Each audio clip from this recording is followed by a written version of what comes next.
2021년 10월 27일 수요일입니다. 오늘 아침 우리에게 주신 하나님의 말씀은 예레미야서 41장 1절에서 10절까지 말씀입니다.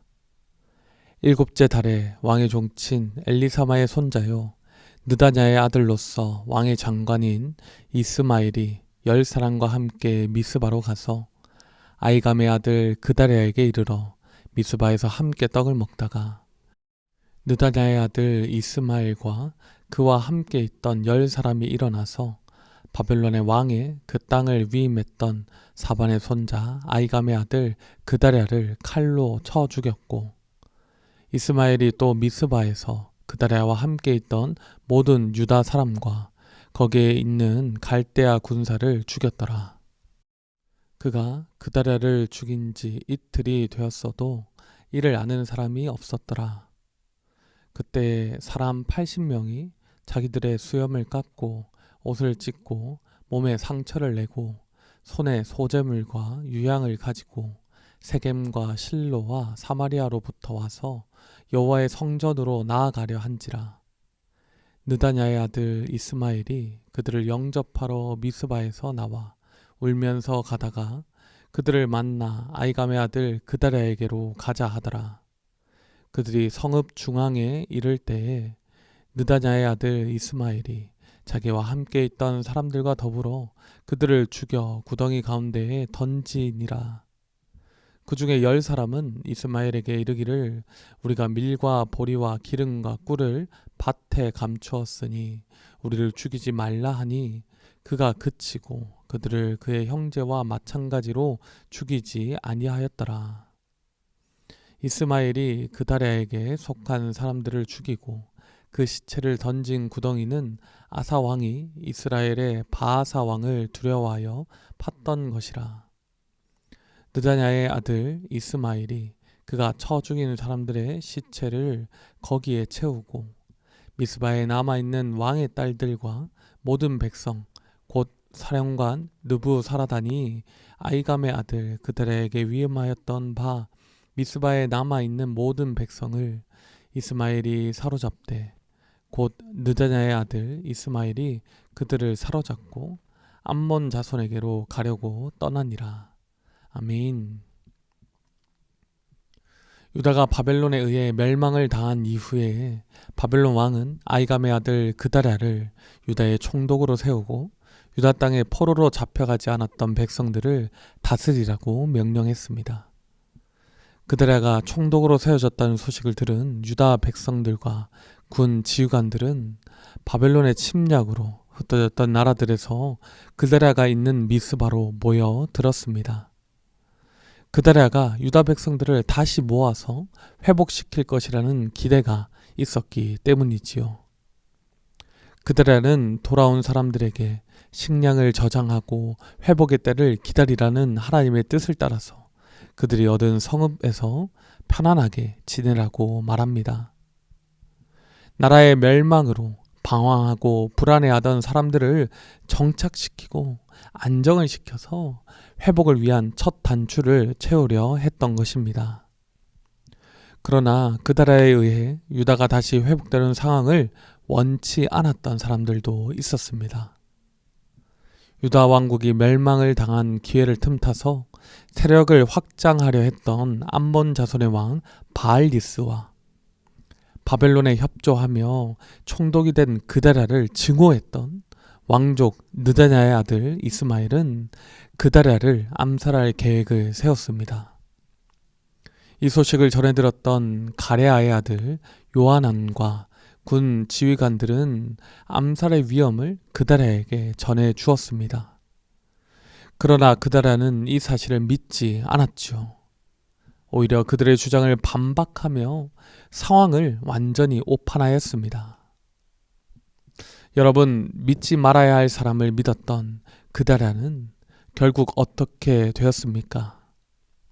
본문 2절과 3절입니다. 느다냐의 아들 이스마엘과 그와 함께 있던 10사람이 일어나서 바벨론의 왕의 그의 땅을 위임했던 사반의 손자 아이감의 아들 그다랴를 칼로 쳐 죽였고 이스마엘이 또 미스바에서 그다랴와 함께 있던 모든 유다 사람과 거기에 있는 갈대아 군사를 죽였더라. 이스마엘은 유다가 멸망당한 해 7월 즉 초막절 기간에 10사람과 함께 그다랴를 죽이기 위해서 미스바로 갔습니다. 그리고 그다랴와 함께 식사를 하다가 그를 칼로 죽였습니다. 지금처럼 숙박시설이 흔하지 않았던 고대 사회에서 여행 중인 객을 주인이 맞이하는 일은 반드시 필요한 일이었기 때문에 객을 환대하는 주인의 안전을 보장하는 것은 사회의 필수 불가결한 중요한 일이었습니다. 그렇기에 이스마엘이 저지른 이 사건은 당시의 관점으로 볼 때 결코 용납할 수 없는 일이라고 할 수 있습니다. 하지만 이스마엘은 오히려 이러한 관습을 역으로 이용하여서 그를 환대하는 그다랴를 식사 자리에서 잔혹하게 죽였다는 것입니다. 사람과 사람 사이의 기본적인 신뢰조차 그는 지키지 않았던 것입니다. 그뿐 아니라 그는 그들과 함께 있던 유다 사람과 갈대아 군사들도 모두 다 죽여버렸습니다. 모든 증인을 죽인 그의 계획이 얼마나 치밀했던지 이틀이 지나서도 이 사실이 발각되지 않을 정도였습니다. 그러나 이스마엘이 저지른 만행은 이것이 끝이 아니었습니다. 오늘 본문 4절에서 10절까지를 보면 그가 저지른 악행이 3가지가 더 나옵니다. 첫째는 그다랴를 죽인 지 이틀 후에 초막절 기간 세겜과 실로와 사마리아로부터 하나님의 성전을 방문하기 위해 온 순례자 무리들을 죽인 일입니다. 그는 하나님께 제사드리며 슬픔을 표현하기 위해서 성전으로 가던 순례자들을 전혀 거리끼지 않고 죽였습니다. 본문에는 그가 살인을 한 직접적인 이유가 나와 있지 않지만 그다랴에게로 가자고 속여 유인을 하였던 것으로 보아 그다랴에 대한 호의를 가진 사람들을 죽였던 것 같습니다. 그는 이렇게 자신이 정한 기준대로 사람들을 아무렇지도 않게 죽였다는 것입니다. 둘째는 그가 살인한 사람들의 시체를 구덩이에 던져 넣었던 일입니다. 아사왕이 바하사왕을 두려워하며 만들었던 이 구덩이는 생활에 꼭 필요한 물을 저장하는 물 저장소였습니다. 누군가에게는 생명을 위해서 꼭 필요한 이 구덩이에 이스마엘은 잔혹하게 죽인 사람들의 시체를 던져 넣었던 것이죠. 이것을 통해서 그가 생명을 얼마나 가볍게 여기는가를 우리는 알 수 있습니다. 이렇게 그는 생명을 가볍게 여겼지만 식량을 감추어 두었다는 사람들은 살려 두었던 것을 보면 물질은 생명보다 더 귀하게 여겼다는 것을 알 수 있습니다. 이스마엘이 저지른 3번째 악행은 그다랴를 따라 미스바에 남아있던 모든 백성들을 포로로 잡아서 암몬으로 끌고 가려고 떠난 일입니다. 이스마엘은 자신이 저지른 일이 발각된 이후에 그에게 찾아올 유다인들의 보복과 바벨론 군대를 피하고자 암몬에게로 도망가기 위해서 자신의 동족들을 인질로 삼았습니다. 그는 이렇게 자신의 생각에 사로잡혀서 지도자를 죽이는 일을 벌였을 뿐만 아니라 이 사건과는 아무런 상관이 없었던 순례자들도 죽였고 그다랴를 따랐던 백성들을 강제로 암몬에게로 끌고 가려고 했습니다. 여러분, 왜 이스마엘이 이런 잔혹한 일을 벌였겠습니까? 이 모든 일은 이스마엘이 예레미야를 통해 말씀하신 바벨론에 의한 유다 멸망이라는 하나님의 뜻을 그가 끝까지 받아들이지 않고 자신만의 생각대로 행동했기 때문입니다. 우리는 오늘 본문의 말씀을 통해서 무엇을 깨달을 수 있겠습니까? 사랑하는 성도 여러분, 이스마엘과 같이 하나님의 뜻을 모르고 자신의 뜻만 고집하는 한 사람이 지도자와 공동체 전체를 파괴할 수 있다는 것을 기억하시길 바랍니다. 이스마엘은 왕족 느다냐의 아들이었으며 왕의 장관으로 일했던 고관이었습니다. 그는 누가 보더라도 유다 공동체를 이끌 만한 지도자들 중에 하나였습니다. 기능적으로 볼 때 그는 많은 것을 알고 실천해 본 뛰어난 사람이었습니다. 그러나 그는 하나님의 뜻을 모르는 사람이었죠. 그의 머릿속에는 아직까지도 유다의 멸망이 너무나 억울한 일이었고, 예레미야를 비롯하여서 바벨론을 따르는 사람들은 모두 나라를 팔아먹은 매국노들이었습니다. 그랬기 때문에 그의 폭력과 살인에는 망설임이 없었던 것입니다. 그에게는 그를 사랑하고 믿어주는 총독 그다랴도, 하나님께 제사하러 가는 순례자들도 그가 가진 생각으로 볼 때 처단당해야 하는 죽어 마땅한 자들이었습니다. 절대 꺾이지 않는 신념을 가진 사람은 너무나 멋있어 보이죠. 자신이 하는 행동에 뚜렷한 명분을 가지고 누구보다 지혜롭고 누구보다 실행력 있게 다른 것에 한눈 팔지 않고 달려가는 그 행동은 정말 본받아야 할 것 같습니다.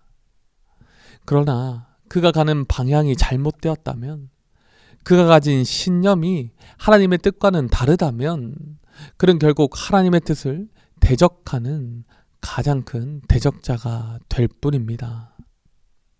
이런 사람은 오히려 하나님의 뜻을 따라서 하나님의 사명을 감당하는 사명자들을 방해하고 피해를 주며 하나님을 따르는 공동체를 파괴하는 데 앞장설 수 있다는 것입니다. 그러므로 사랑하는 성도 여러분, 우리는 하나님의 뜻을 모르고 자기 뜻대로 하나님의 뜻을 가로막는 자가 되지 않기를 원합니다. 나의 뜻을 이루기 위해서가 아니라 하나님의 뜻을 이루기 위해서 나 자신만을 보지 않고 하나님의 말씀과 공동체의 지도자와 사람들을 돌아보기를 원합니다. 자신만을 바라보고 살아가는 사람들은 잘못을 저지르면서도 깨닫지 못합니다. 잔혹한 일을 하고서도 다른 사람의 아픔을 공감하지 못하는 것이죠. 그러나 하나님의 음성을 듣기 위해서 말씀과 동행하고 하나님이 내게 주신 지도자와 사람들을 돌아보는 사람은 하나님의 뜻을 깨달음으로 평화와 사랑을 이루어냅니다. 우리는 지금 어떤 일을 하며 살아가고 있는 것 같으십니까? 하나님의 뜻을 이루는 일입니까? 아니면 하나님의 뜻을 막고 방해하는 일입니까?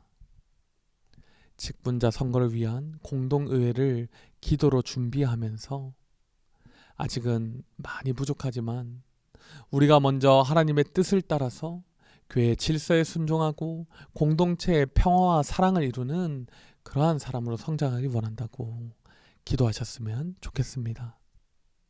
또한 하나님의 뜻을 따르는 이러한 직분자가 선출되도록 함께 기도하는 저와 우리 모든 성도님들이 되시길 간절히 소원합니다. 기도하겠습니다. 하나님 아버지, 오늘 느다냐의 아들 이스마엘을 통하여서 우리 자신을 돌아보게 하시니 감사합니다. 우리는 이스마엘과 같이 하나님의 뜻을 받아들이지 않고 끝까지 자신의 신념을 주장하지 않기를 원합니다. 우리 안에 있는 모든 잘못된 고집과 생각들을 성령으로 새롭게 하여 주셔서 하나님의 말씀으로 하나님의 뜻을 깨달아서 교회의 질서에 순종하며 성도와 이웃을 사랑으로 섬기고 이 땅에 주님의 평화를 이루는 우리 모두가 되게 하여 주시옵소서. 더 뛰어난 사람이 아니라 더 하나님의 마음과 합한 사람이 되기를 원합니다. 매일 우리와 동행하여 주셔서 더 주님과 같은 마음을 품게 하여 주시옵소서. 그런 사람이 되기를 소원하오며 우리 주 예수 그리스도의 이름으로 간절히 기도드립니다. 아멘. 이 시간 개인적으로 기도하실 때 오늘 나눈 말씀을 붙들고 기도하시고 주간 기도 제목을 따라서 전도와 선교를 위해서 기도하겠습니다. 신부산교회가 부산 지역에 죽어가는 영혼을 살리는 교회가 되도록 영혼을 품고 기도하며 전도하는 교회가 되게 하소서. 우리 교회가 후원하는 선교사님들과 세계 선교를 위하여 기도하시고 치료와 회복이 필요한 분들을 위해서 기도 부탁드립니다. 특별히 우리 교회 파송 선교사님이신 권창현 천소희 선교사님의 가정의 셋째 아들인 2살 형민이가 오늘 오전 8시 30분에 서울 아산중앙병원에서 전신 마취로 입천장 갈림증과 구개열로 인한 만성 중이염 수술을 한다고 합니다. 안전하게 수술이 잘 되도록 수술 이후에 잘 회복되도록 기도해 주시기를 바랍니다. 또한 기도하실 때 11월 7일 직분자 선거를 위한 공동의회를 위해서 기도해 주십시오. 목자의 심정으로 성도를 섬기고 종의 자세로 교회를 섬길 직분자들이 세워지게 하시고 선거 기간이 훈련과 성숙의 기회가 되고 우리 교회의 복이 되도록 기도 부탁드립니다. 마지막으로 코로나19 기도 제목을 따라서 함께 기도하겠습니다.